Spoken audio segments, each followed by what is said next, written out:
warahmatullahi wabarakatuh. Selamat datang di podcast Justisia Progressive Talks episode 3. Nah, gimana nih kabarnya teman-teman di rumah maupun dimanapun teman-teman berada? Semoga selalu sehat dan selalu berada dalam lindungannya. Nah, teman-teman mungkin pernah mendengar ada pepatah yang mengatakan tak kenal maka tak sayang. Maka izinkan aku untuk memperkenalkan diri. Namaku Innova Rasikaisya, Abinaya FHUB 2022 yang hari ini bertugas sebagai host di acara podcast Justisia Progressive Talks episode 3. Nah, sebelum itu aku nggak sendirian nih. Aku sudah ditemani oleh orang yang luar biasa nih teman-teman, yang juga berpengaruh, sangat berpengaruh ya di FHUB ya tentunya ya. Siapa lagi kalau bukan Presiden BEM Kak Rafli Raihan Al-Khojri. Mungkin Kak Rafli boleh memperkenalkan diri dulu. Ya, selamat sore Mbak Innova. Perkenalkan, saya Rafli Raihan Al-Khojri. Seperti yang Mbak Innova katakan, saya sebagai Presiden BEM FHUB tahun 2022. Tapi kalau soal pengaruh, nampaknya lebih berpengaruh seorang Abinaya, ya, sebagai seorang influencer baru di FHUB yang baru tahun ini kita adakan melalui Kementerian Teknologi Komunikasi dan Informatika. Selamat Mbak Innova telah menjadi Abinaya FHUB tahun 2022. Nah, Kak Rafli, gimana nih kabarnya nih? Alhamdulillah, baik. Baik, alhamdulillah. Mbak Innova gimana? Alhamdulillah baik juga, Kak. Kak Rafli gimana nih kesibukannya mungkin di kampus? Apakah sedang mengerjakan skripsi atau kesibukan-kesibukan lainnya, Kak? Ya, kesibukan di kampus selain sebagai presiden, saya juga harus fokus untuk menyelesaikan tugas akhir saya, skripsi, karena saya sudah memasuki semester 7 dan tinggal 1 semester lagi kesempatan saya untuk menyelesaikan studi semester 8. Tapi semoga meskipun Kak Rafli sedang fokus untuk menyelesaikan tugas akhir, semoga tentunya tidak lupa dengan tugas Kak Rafli sebagai Presiden BEM ya. Pastinya. Nah, sebelum itu mungkin sebelum masuk ke inti pembicaraan, mungkin aku akan memperkenalkan topik yang akan dibahas pada sore hari ini. Jadi hari ini kita akan membahas topik yang berjudul FH Rame-Rame. Ada apa sih kawan? Ada apa Kak? Ada apa coba teman-teman? Bisa tebak gak? Waduh, ini sepertinya hal yang agak sensitif ya Kak. Betul. Jadi mungkin kita akan beralih ke mode serius. Enggak dong, santai aja. Santai. Nah, mungkin nih Kak, sebelum kita masuk, kan kita akan membahas tentang seputar organisasi. Mungkin Kak Rafli bisa memberikan testimoni. Bagaimana sih Kak Rafli sebagai Presiden BEM FH UB 2022, bagaimana testimoninya saat menjadi Presiden BEM? Apakah sibuk? Ya, testimoninya tentu saja sibuk, yang pertama. Yang kedua, suka duka sangat mewarnai kinerja kami setiap hari. Mungkin juga yang menjadi topik podcast hari ini, FH Rame-Rame, kan juga tidak terlepas dari peran saya sebagai presiden. Dan tentunya itu merupakan satu pembelajaran yang berharga bagi saya sebagai seorang organisator. Dan itu tidak akan pernah saya dapatkan ketika saya hanya duduk di bangku kuliah. Itu. Nah, jadi sebagai Presiden BEM ini bukan sekedar siapa Kak Rafli, tapi bagaimana Kak Rafli dapat berkembang di dalamnya, begitu ya Kak Rafli. Oke, mungkin teman-teman udah nggak sabar ya mengenai pembahasan kita pada sore hari yang cukup menarik untuk dibahas, karena mungkin teman-teman sudah mengetahui dan sudah sangat penasaran. Mungkin kita langsung beralih aja ke pertanyaan pertama, yaitu FH kenapa sih Kak selalu mengalami konflik? Ya, FH mengapa selalu mengalami konflik? Sebetulnya FH menghadapi satu konflik itu bukan hal yang tabu. Di dalam dunia hukum, konflik itu merupakan hal yang niscaya. Tak jarang kemudian antara akademisi satu dengan akademisi yang lainnya, ahli satu dengan ahli yang lainnya, itu silang pendapat. Itu tidak ada persoalan. Sebab konflik itu yang kemudian mendewasakan. Konflik itu yang kemudian melatih pola pikir kita, melatih nalar kita, sekaligus melatih kecerdasan emosional kita. Nah, tetapi dalam konteks FH hari ini sebetulnya tidak hanya hari ini saja konflik itu terjadi, tetapi sejak puluhan tahun yang lalu FH itu selalu diwarnai dengan silang pendapat. perbedaan, kemudian berujung pada konflik dan lain semacamnya, itu tidak lain dan tidak bukan memang karena basis pemikiran kita, basic pemikiran kita itu memang kita ditekankan untuk berani berbeda. Dalam dunia hukum kita ditekankan untuk berani berbeda. Nah oleh sebab itu kemudian dinamika anak fakultas hukum itu berbeda dari fakultas-fakultas yang lainnya. Bahkan konflik-konflik yang hari ini terjadi mungkin itu kalau ditarik sejarahnya tidak hanya hari ini saja, beberapa tahun sebelumnya sama FH selalu rame. Jadi jangan kaget kalau FH selalu rame gitu. Jadi justru patut dipertanyakan ya kalau FH itu tidak ada konflik. Betul. Ya. Patut dipertanyakan itu teman-teman ya. Nah, karena tadi sudah sempat disinggung mengenai konflik ya Kak ya. Mungkin kita beralih ke pertanyaan selanjutnya, yaitu mengenai kasus di grup Iqomah nih Kak. Pasti teman-teman juga udah pada tahu ya mengenai kasus di grup Iqomah yang banyak beredar simpang siur beritanya. Mungkin ada dari berita A, B, C, teman-teman mendengar dari sisi 1, sisi 2, sisi 3, dan sekarang kita akan mendengarkan pendapat dari Kak Rafli nih. Sebagai presiden nih, sekaligus orang yang ada di grup tersebut, itu seperti apa Kak? Kira-kira apakah semua orang yang ada di grup tersebut dapat dikatakan terlibat dalam konflik yang sedang terjadi? Oke, yang pertama terkait dengan grup Iqomah ya. Sebetulnya grup Iqomah sudah selesai. Konflik atau perbedaan pandangan antara kedua belah pihak itu sudah diselesaikan. Jadi tidak relevan untuk kemudian kita bahas kembali. Tetapi yang perlu diketahui oleh mahasiswa Fakultas Hukum Universitas Brawijaya bahwa konflik itu telah diselesaikan di mediasi dengan para jajaran dosen dan WD3. Bagaimana kemudian para pihak saling menyampaikan pandangannya masing-masing. Pihak satu mengklarifikasi beberapa hal, pihak lainnya menerima klarifikasi, begitupun pihak yang satu meminta klarifikasi kepada pihak lainnya. Karena konflik grup Iqomah itu berlanjut ya. Jadi ada beberapa peristiwa yang mengekor dari peristiwa utama itu. Nah, oleh sebab itulah kemudian beberapa pihak saling mengklarifikasi dan akhirnya saling berdamai. Jadi kalau tidak salah pada tanggal 29 Agustus ya, kalau tidak salah ingat itu. Jadi sudah diselesaikan di auditorium gedung A lantai 6. Semua pihak sudah saling memaafkan, saling bersalam-salaman, dan para dosen di situ menegaskan, Bapak WD3 menegaskan bahwa masalah grup Iqomah itu tidak boleh lagi diungkit. Harus sudah selesai di situ. Jadi ketika semua sudah saling menyampaikan pandangannya, tidak boleh ada ekses lain di luar forum itu. Jadi alhamdulillah sudah diselesaikan. Nah, kemudian pertanyaan yang berikutnya tadi, apakah semua orang yang ada di dalam grup itu dikatakan terlibat atau tidak? Ya sebetulnya dari kasus ini kita bisa menggunakan pisau analisis hukum kita. Misalnya kita memadukan beberapa asas hukum ya, misalnya tidak ada satu pidana jika tidak ada perbuatan ya, nulla puna sine crimine ya kan, atau hin strafzunder skuld, yang mengatakan bahwa tidak ada pidana jika tidak ada kesalahan gitu. Jadi kalau tidak ada perbuatan, kalau tidak ada perbuatannya, hanya niat saja atau hanya sekedar mengetahui saja, maka tidak bisa dipidana ya, atau tidak bisa dinyatakan bersalah ya kan? Jadi unsur objektif dan subjektif itu harus terpenuhi sehingga orang itu bisa dikatakan terlibat atau tidak terlibat. Nah, atau misalnya menggunakan asas yang disebut sebagai ini mungkin komisionis per omissionem komisa. Nah, jadi ketika orang itu tidak berbuat pidana tetapi dia mengetahui suatu perbuatan pidana atau dia berbuat tanpa melakukan ya, dia bisa dipidana itu.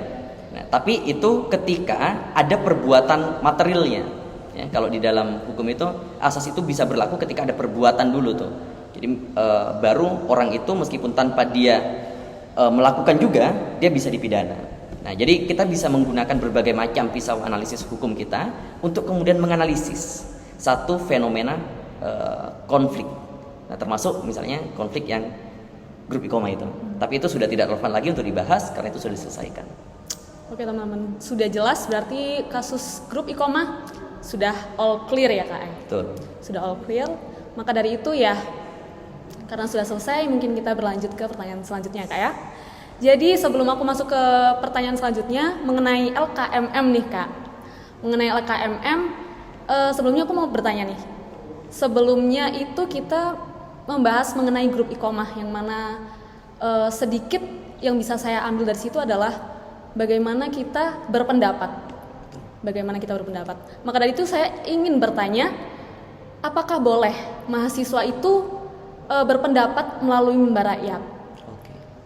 Mimbar rakyat ya, mimbar rakyat itu adalah kegiatan dari Kementerian Kajian dan Aksi Strategis dalam rangka memperingati 18 tahun kematian Munir ya. Jadi Cak Munir itu merupakan salah satu alumnus Fakultas Hukum dan beliau hingga detik ini masih belum mendapatkan keadilan atau kepastian dalam penanganan kasusnya. Siapa yang membunuh, kemudian motifnya dan lain semacamnya itu masih belum clear hingga detik ini. Nah, oleh karena itu kemarin Kementerian Kastrat mengadakan yang disebut sebagai mimbar rakyat. Jadi di mimbar rakyat itu mahasiswa mengemukakan pidato-pidato, puisi, lagu-lagu perjuangan. Tujuannya apa? Untuk memperingati bahwa ada perjuangan yang belum selesai. Perjuangan tidak boleh padam. Dan di situ kita juga melakukan doa bersama, mengheningkan cipta untuk almarhum Munir. Termasuk juga kita juga membentangkan beberapa aspirasi masyarakat hari ini, misalnya soal RKUHP, soal undang-undang TNI dan lain semacamnya. Itu semua melalui proses kajian, ada kajiannya. Jadi kita tidak serta-merta bersuara ya. Jadi mahasiswa ini yang membedakan mahasiswa dengan komponen-komponen lainnya. Misalnya ada orang yang kemudian mengkritik di kopian. Kalau dia bukan seorang mahasiswa, dia mengkritik secara hati nurani, tidak ada soal. Misalnya dia tidak suka dengan pemerintah misalnya, ya tidak ada soal, karena dia mengkritik berdasarkan hati nurani ya. Tapi kalau seorang mahasiswa, ketika dia harus mengkritik sesuatu, maka dia harus berbasis pada literasi. Jadi kalau di pergerakan itu kita punya basis atau protap ya, protokol tetap untuk melakukan satu aksi tertentu harus didahului dengan literasi, diskusi, baru aksi. Jadi aksi itu harus didahului oleh literasi. Kita harus baca dulu, setelah itu diskusi, baru setelah itu aksi ya. Jadi mahasiswa boleh-boleh saja berpendapat apapun.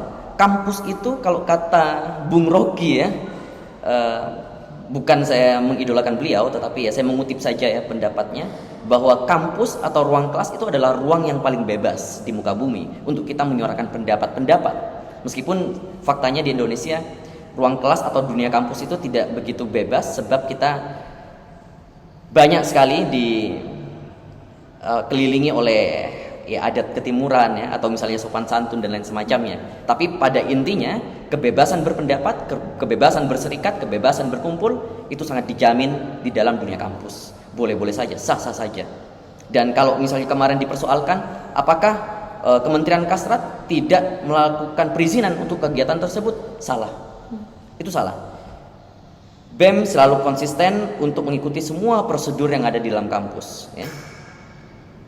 Bahkan kemahasiswaan ya, dari staf kemahasiswaan, pihak dekanat itu mengutus orang untuk kemudian turun langsung ke lapangan menyaksikan rangkaian acaranya sampai akhir, dari awal sampai akhir, bahkan ikut makan bakso itu sama teman-teman di depan. Ya itulah keharmonisan Fakultas Hukum di luar wajahnya yang kemudian selama ini dipandang sebagai fakultas yang mungkin sangat dinamis sekali, begitu. Baik, wah sudah sangat jelas ya bahwa mahasiswa dan siswa itu merupakan entitas yang berbeda pastinya ya. Pada saat kita menjadi mahasiswa tentunya kebebasan berpendapat kita sangat dijamin oleh kampus, begitu ya Kak ya? Betul. Oke, nah selanjutnya Kak, sedikit dari pembahasan Kakak nih, mungkin kita akan berlanjut ke pertanyaan yang selanjutnya nih mengenai LKMM. Tapi sebelum itu mungkin Kak Rafli ini bisa memperkenalkan, mendeskripsikan apa sih LKMM itu bagi teman-teman yang belum tahu atau mungkin kurang mengerti ya Kak? Ya, terakhir rame-ramenya FH itu kan soal LKMM ya, yang terbaru banget dan ini masih hangat. LKMM itu adalah latihan keterampilan manajemen mahasiswa, dan itu merupakan program langsung dari Kementerian Dikti, Kemendikbud Ristek ya sekarang ya namanya, Kementerian Pendidikan Kebudayaan Riset dan Teknologi, dalam rangka untuk melatih kemampuan organisasi mahasiswa. Dan LKMM itu dilaksanakan secara berjenjang mulai dari tingkat pradasar hingga tingkat lanjut ya. Nah, di fakultas bagi mahasiswa baru dia mendapatkan pendidikan LKMM tingkat pradasar atau tingkat dasar. Baru setelah itu mereka bisa mendapatkan pendidikan di tingkat menengah bahkan hingga tingkat lanjut. Di beberapa fakultas LKMM itu menjadi syarat untuk kemudian seseorang atau mahasiswa menjadi pengurus organisasi. Seperti misalnya di Filkom atau kemudian di mana itu kemarin kebetulan saya sempat ditawarkan untuk menjadi pembicara LKMM tingkat menengah di Filkom. Jadi kalau mau jadi ketua lembaga syaratnya itu harus menjadi harus mengikuti kegiatan LKMM tingkat menengah gitu ya. Jadi ada syarat-syaratnya. Di beberapa fakultas di Brawijaya mensyaratkan demikian. Nah, sehingga LKMM itu sangat penting untuk mahasiswa baru, dan FH sudah menyelenggarakan LKMM sejak tahun 2021. Tahun ini ada tahun kedua, gitu Mbak. Tapi nih Kak, yang aku dengar nih ada konflik-konflik nih mengenai LKMM yang diselenggarakan di FHUB nih. Mungkin Kak Raffi bisa menjelaskan bagaimana konflik-konflik itu Kak? Ya, jadi banyak sekali hal-hal konflik di FHUB atau rame-rame ya. Saya tidak ingin menyebutnya sebagai konflik. Mungkin kalau konflik teman-teman konotasinya negatif, padahal konflik itu sebetulnya netral, dia bisa menjadi positif, bisa menjadi negatif, tergantung bagaimana cara kita menerima konflik itu. Tapi saya menggunakan bahasa rame-rame ya. Nah, banyak rame-rame di FH yang kemudian tidak saya jawab secara reaksioner ya, sebab saya menginginkan kita semua berpikir. Kita semua berpikir, kita semua menganalisa. Saya ingin melihat pendapat publik seperti apa. Biarkan publik berpendapat, kemudian kita memetakan pendapat publik ya. Nah, termasuk LKMM hari ini. Nah, dari semua permasalahan akhirnya kita perlu untuk kemudian menjawab itu, sebab jika tidak dijawab, kemarin tuh banyak mahasiswa baru yang nanya, kenapa sih gak jawab aja gitu ya, biar kita tahu dan semacamnya. Ya, kita jawab hari ini ya. Karena kalau kemarin sudah dijawab sama Pak Dekan ya. Pak Dekan sudah jawab sendiri ya. Beliau memberikan sambutan dan semacamnya, itu ada jawabannya. Tapi selebihnya akan saya jawab begini. Kalau kemudian LKMM dinyatakan bahwa tidak prosedural dan lain semacamnya, di sini saya bawakan beberapa bukti ya. Sebenarnya banyak sekali bukti-bukti, saya pikir tidak perlu semuanya, tapi mungkin boleh sekilas ya ditunjukkan kepada kamera Kak.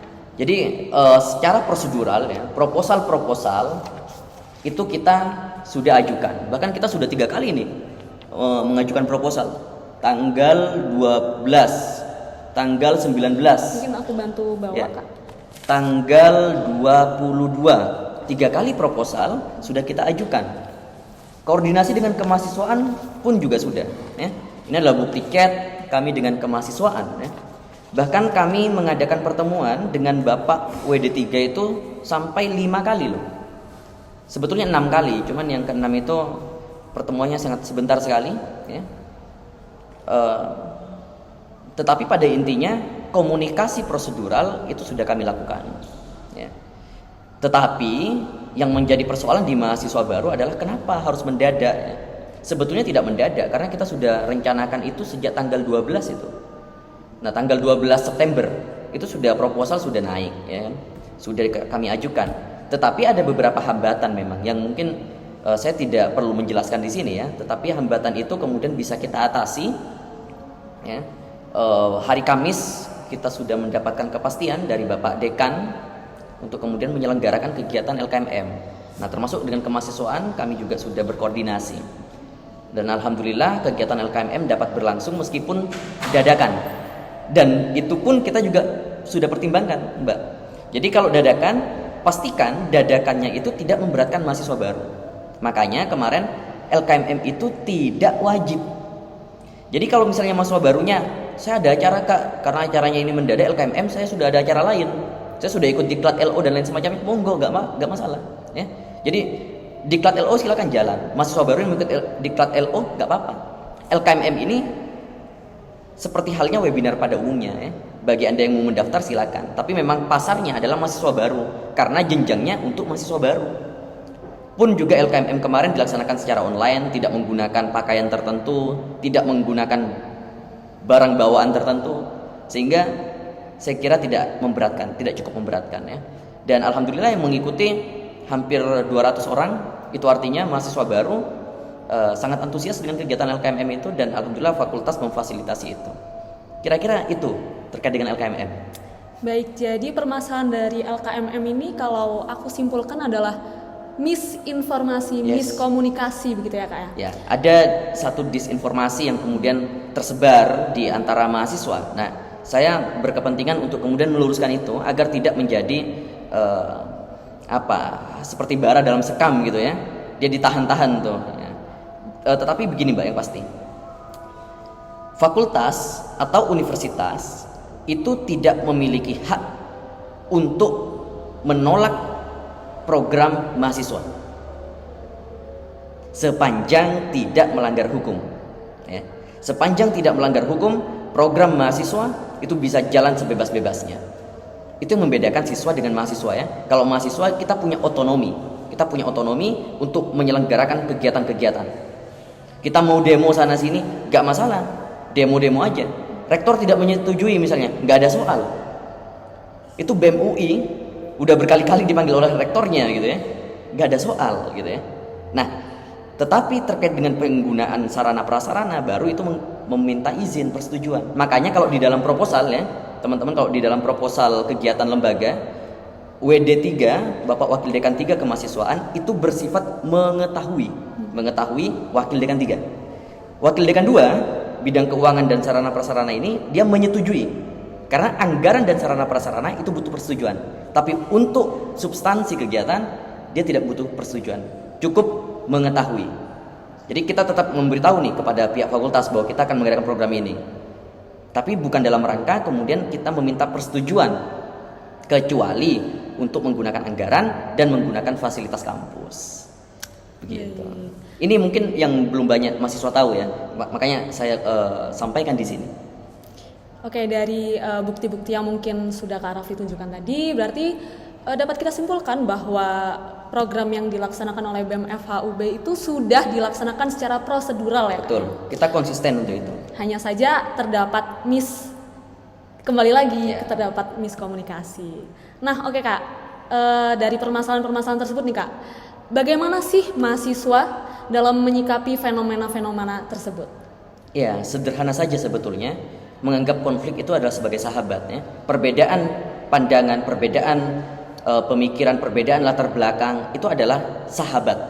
Artinya kita harus terbiasa dengan hal-hal semacam itu karena itu niscaya.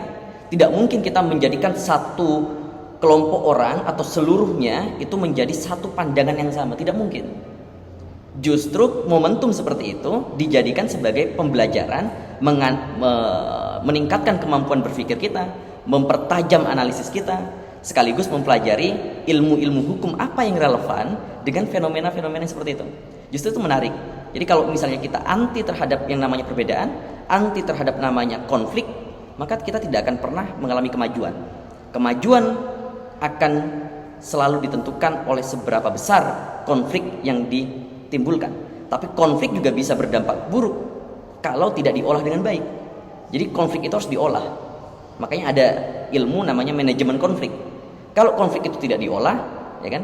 Konflik itu sengaja dibentur-benturkan, ya, maka itu bisa menimbulkan perpecahan yang dia tidak akan menimbulkan manfaat sama sekali. Justru akan menimbulkan kerusakan. Kira-kira seperti itu. Nah nih mahasiswa nih, terutama mahasiswa baru ya.